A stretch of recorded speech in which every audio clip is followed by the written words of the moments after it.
বৃন্দাবন দাস কে না তাকে চিনে।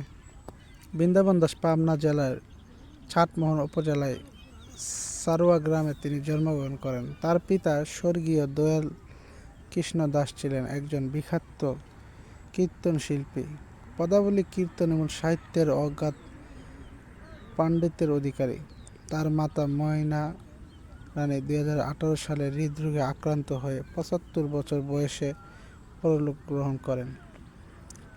শালিখা সরকারি প্রাথমিক বিদ্যালয় থেকে প্রাথমিক শিক্ষা সম্পন্ন করেন বৃন্দাবন দাস।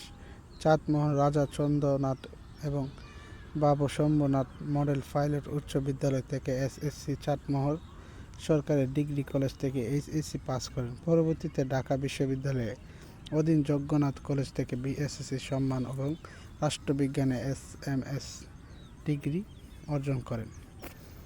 একজন নামকরা ফুটবলার খেলোয়াড় হওয়ার জন্য 1981 সালে বাড়ি থেকে পালিয়ে বাসায় আবার ক্লাসে যান।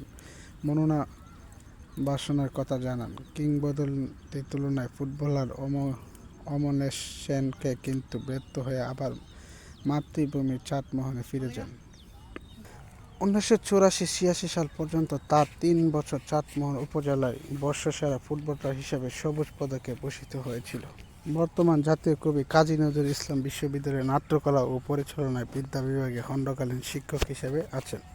1985 সালে চাঁদমোহন সাংস্কৃতিক পরিষদে চোর নাটকের ছোট্ট একটি চরিত্রে অভিনয়ের মাধ্যমে শুরু করেন তার অভিনয়।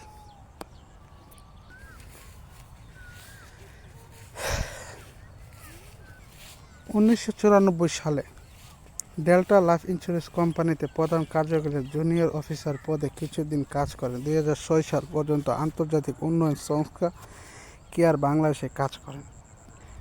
টেলিভিশন প্রোগ্রামে প্রডিউসার হিসেবে অ্যাসোসিয়েশন অব বাংলাদেশের মাসুম আজিজ এর নরেশ ভূঁইয়ার সাথে তিনি নির্বাচন কমিশন ছিলেন।